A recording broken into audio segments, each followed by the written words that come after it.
میں صرف ایک نہ چاہوں گا کہ وہ جو آیت سر آپ نے کوٹ کی نا آغاز میں، میری بڑی پسندیدہ وہ آیت ہے قرآن کی، وہ جھاگ والی، اور وہ جو ہے سر میں صرف سر چاہوں گا اس کو تھوڑا سا مزید آپ اس نقطے کو واضح کر دیجیے، کیونکہ میرا ایمان ہے اس بات پہ کہ قرآن اللہ کے کلام سے اچھی مثال نہیں کہیں مل سکتی. ایک تو بذات خود کلام میں سب سے بہترین کلام، پھر اس کلام میں اگر کسی چیز کی تشبیہ کی بھی سلیکشن کی جا رہی ہے تو اس کی بھی ملٹی لیئرز ہیں، یعنی اس کا ایک معنی نہیں ہے. میرا ایک کامل ایمان ہے اس بات پہ کہ قرآن بے شک کہ ایک ہی ترجمہ ہے اس کا، لیکن اس کے مفاہیم، اس کی ڈیپتھ ہر ایک کے لیے مختلف ہے، وہ اس کی کیپیسٹی کے اوپر ڈیپینڈ کرتی ہے. میں سر آپ کی اجازت سے اس کو سوال بنا لیتا ہوں کہ یہ جھاگ کی مثال اور ٹھہر جانے کی مثال یہاں پر مقصود کیا ہے، اور اس کے ساتھ ایک وضاحتی سوال ہے، کیونکہ ریکارڈنگ ہو رہی ہے تو میں چاہ رہا ہوں کہ میرا وضاحتی سوال بھی بڑا سیریس لیا جائے.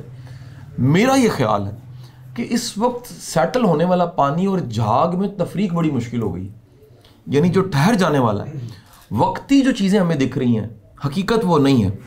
اور اس کی سب سے بڑی جو مثال میں اگر آپ کو دوں بغیر نام لیے، سیاسی حالات کے تناظر میں ہم پورے اخلاص کے ساتھ کسی کو فالو کرتے ہیں، اور اس کے بعد جب ہمیں حقیقت پتہ لگتی ہے تو وہاں ٹکنے کی صرف وجہ ہماری یا تو انا اور ضد ہوتی ہے، یا سوشل پریشر ہوتا ہے کہ سارے کیا کہیں گے، ہم تو نعرے لگاتے رہیں کسی کے. اس کم از کم سر گرہ کو کھول دیجئے کہ ہم جھاگ بننے سے بچ جائیں، جھاگ کو دیکھ کے اس سے متاثر نہ ہوں، اور اللہ ہمیں وہ سیٹل ہونے والا، دائم ہونے والا، قائم ہونے والا پانی وہ بننے کی توفیق عطا فرمائے. میں صرف یہ عرض کرتا ہوں، قرآن جو ہے ایک زندہ کتاب ہے، اور قیامت تک آنے والے حالات میں اس کے اندر رہنمائی موجود ہے. اور خاص طور پہ جب کوئی تمثیل بیان کی جاتی ہے تو تمثیل کا کوئی ایک مفہوم متعین کرنا درست نہیں. امکانی طور پر آپ کہہ سکتے ہیں، امکانی طور پر اس کا یہ معنی ہو سکتا ہے، حتیٰ کہ جو احادیث کے اندر بھی تماثیل بیان ہوئی ہیں اور قرب قیامت کے ایون حالات جو بیان ہوئے ہیں، یا مستقبل کی کوئی بھی سچویشن جو اللہ کریم نے یا نبی پاک صلی اللہ علیہ وسلم نے بتائی ہے، اس کا حتمی مطلب وہ نہیں ہے جو آپ کی سمجھ میں ایک وقت میں آ رہا ہوتا ہے.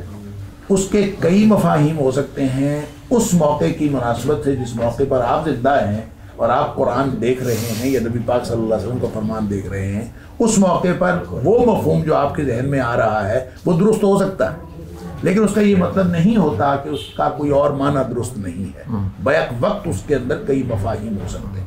لہٰذا یہ جو پانی اور جھاگ کی مثال قرآن نے عطا فرمائی ہے، اس کے اندر صرف یہ نہیں ہے کہ آپ نفع رسانی کے حوالے سے اس کو دیکھیں. کوئی بھی چیز جو سالڈ ہوگی اور اپنی جڑوں کے ساتھ لگی ہوئی ہوگی وہ قائم رہے گی، اور جو چیز اوپر ہے، اب جھاگ کا مطلب دیکھیں، اس کی بیس کوئی نہیں ہوتی، اور جس کی بیس کوئی نہیں ہوتی وہ ختم ہو جاتی ہے. لہٰذا اس کو آپ علم کے اوپر جب آپ علمیات کو ڈسکس کریں گے تو ایپسٹیمولوجی کے اندر اس کا مفہوم اور ہوگا، اور اس کو ہم سوشالوجی میں ڈسکس کریں گے تو اس کا مفہوم اور ہوگا. سیاست میں چلا جاتا ہے، سیاست میں بالکل آپ سیاست آپ معاشرے سے الگ کیسے کر سکتے ہیں. اصل میں سیاست جو ہے نا، ہم نے سیاست فیروز اللغات سے سمجھی ہے، جس میں یہ لکھا ہوا ہے کہ سیاست کا معنی ہے مکر و فریب. سیاست نبی کریم صلی اللہ حدیث میں یہ لفظ استعمال ہوا ہے، اور نبی کریم صلی اللہ علیہ وسلم نے فرمایا کہ جو بنی اسرائیل کے انبیاء تھے وہ سیاست کرتے تھے. کانت بنو اسرائیل تسوسہم الانبیاء، ان کے نبی سیاست کرتے تھے. اور پھر جب ایک نبی چلا جاتا تھا اس کی جگہ دوسرا نبی آ جاتا تھا، تو ساری سیاست نبیوں کے ہاتھ میں تھی. وَلَكِنْ لَا نَبِيَّ بَعْدِي، نبی پاک صلی اللہ علیہ وسلم میرے بعد نبی نہیں، کوئی نہیں ہے. تو جب نبی کوئی نہیں ہے تو پھر سیاست کس نے کرنی ہے؟ پھر اصل میں تو سیاست کرنی تھی انبیاء نے. ان العلماء نے، ان العلماء ورثۃ الانبیاء، اصل میں سیاست کرنی ہی علماء نے تھی. سیاست کا معنی آپ سمجھ لیجئے، سیاست کا معنی ہے، ساسا یسوسو کا معنی ہوتا ہے نگرانی کرنا. اور جب ہم نظام سیاست کی بات کرتے ہیں تو نظام سیاست اصل میں ہے نظام اصلاح و نگہداشت. اصلاح و نگہداشت کا ایک نظام ہے جس کو آپ سیاست کہتے ہیں، اور جو شخص وہ کام کرتا ہے وہ نبیوں کا وارث ہے. اصلاح کا کام بھی کرے اور نگہداشت کا کام بھی کرے. تو نگہداشت اور اصلاح کا کام کون کرتا ہے؟ سب سے زیادہ علماء کرتے ہیں. آج کے اس گئے گزرے دور میں بھی علماء کرتے ہیں. معاشرے کی غلطیوں کی نشاندہی بھی علماء کرتے ہیں اور اس کی اصلاح کی کوشش بھی علماء کرتے ہیں. لہذا اصل سیاست تو کرتے ہی علماء ہیں اور علماء ہی کا کام ہے کہ یہ کریں. اقبال نے تو بیچارے نے اتنی سی بات کہی کہ جدا ہو دین سیاست سے تو رہ جاتی ہے چنگیزی. اس کو بھی ہم سمجھنے کی کوشش کرتے رہے آج تک, اور یہ نہیں سمجھا کہ دین کا مطلب یہ ہے کہ جو علماء دین ہے وہ سیاست کریں. آج بھی بڑا بالکل معروف تصور ہے کہ علماء کا سیاست کے اندر کیا کام, اور کوئی مولوی اگر سیاست کی بات کرے تو کہتے ہیں تیرا یہاں پہ کیا کام, یہ تو کام جو ہے وہ بالکل اور طرح کے لوگوں کا, کیونکہ سیاست کا. لہٰذا آپ نے جو بات پانی اور اس کی مثال دی اس کے اوپر بالکل سیاست کے اوپر بھی اس کا اطلاق ہوتا ہے. ہر وہ چیز جو نفع بخش ہے اور پھر اپنی جڑوں سے جڑی ہوئی ہے. جب آپ جیسے میں نے علمیات کی بات کی تو جڑوں سے جڑا ہوا علم وہ ہے جو جس کی اتصال سند نبی کریم صلی اللہ علیہ وسلم تک جاتی. اگر وہ نہیں جاتی تو وہ علم تو فضا میں ہے, ہوا میں ہے, وہ آپ کہیں سے بھی لے لیں گے, ادھر سے لے لیں گے, ادھر سے لے لیں گے. اس لیے یہ ایک بڑی خوبصورت لمبی بحث ہے, لیکن آپ نے جو سوال اٹھایا وہ سوال ہمارے پورے نظام زندگی کو واضح کر سکتا ہے اگر ہم اس کو صرف ایک مثال کو لے لیں. کیا بات. اور اس میں پھر میں نے عرض کیا کہ علمیات بھی آ جاتی ہے, سوشیولوجی بھی آ جاتی ہے, اس کے اندر آپ کا پورا طرز عمل انفرادی اور اجتماعی طرز عمل آ جاتا ہے. اور قرب قیامت یہی تو نبی کریم صلی اللہ علیہ وسلم نے فرمایا جو مسئلہ ہوگا وہ یہی ہوگا. ایک حدیث میں عرض کر کے بات ختم کرتا ہوں. بات تو لمبی ہے اور مولویوں کو بات کرنے کا موقع مل جائے تو آپ تو موٹیویشنل سپیکر ہیں, ہم موٹیویشنل تو نہیں ہیں. نہیں جی آپ بھی ہیں, لیکن ہم صرف مولوی ہیں الحمدللہ, اور مولوی ہونا ہمارے لیے قابل فخر ہے الحمدللہ. نبی اکرم صلی اللہ علیہ وسلم نے فرمایا ان من اقتراب الساعہ, قرب قیامت کی نشانیوں میں سے یہ بھی ہے, بے شمار نشانیاں یہ بھی ہے, ان توضع الاخیار وترفع الشرار. جو بہترین لوگ ہوں گے, اخیار بہترین لوگ, وہ نیچے کر دیے جائیں گے اور بدترین لوگ اوپر آ جائیں گے. اللہ. اب یہ جو بدترین اور بہترین کی بات ہے, ایک اور حدیث میں بھی نبی کریم صلی اللہ علیہ وسلم اس کی ڈیفینیشن فرمائی ہے. جہاں آپ نے وعول اور تحوت فرمایا, وہاں آپ نے فرمایا وعول ختم ہو جائیں گے اور تحوت چھا جائیں گے. تو صحابی پوچھتا ہے یہ وعول کیا ہوتا ہے, تحوت کیا ہوتا ہے؟ یہاں تو آپ نے اخیار اور اشرار کہا نا, اور شر اور خیر تو ظاہر ہے, اور اخیار وہ ہوتے ہیں جو بہترین لوگ ہوتے ہیں, اشرار ہوتے ہیں بدترین لوگ. وہاں آپ نے وعول اور تحوت فرمایا. صحابی پوچھتا ہے کہ کیا ہوتے ہیں وعول اور تحوت, کون ختم ہو جائیں گے, کون اوپر آ جائیں گے, کون چھا جائیں گے؟ نبی کریم صلی اللہ علیہ وسلم نے فرمایا وعول جو ہیں ہم اشراف الناس ووجوہہم, یا فرمایا وجوہ الناس واشرافہم. یہ وہ لوگ ہیں جو اصل میں معاشرے کا چہرہ ہوتے ہیں, اور جو ان کے اشراف ہوتے ہیں یہ وعول ہیں, یہ ختم ہو جائیں. آہستہ آہستہ لوگ نکو بن گئے, معاشرے میں بیٹھ گئے اور چھا جائیں گے تحوت. صحابی پوچھتا ہے تحوت کیا ہے؟ نبی کریم صلی اللہ علیہ وسلم اس کی ڈیفینیشن فرمائی الذین کانوا تحت اقدام الناس. یہ وہ لوگ ہیں جن کو لوگوں کے قدموں کے نیچے ہونا چاہیے تھا.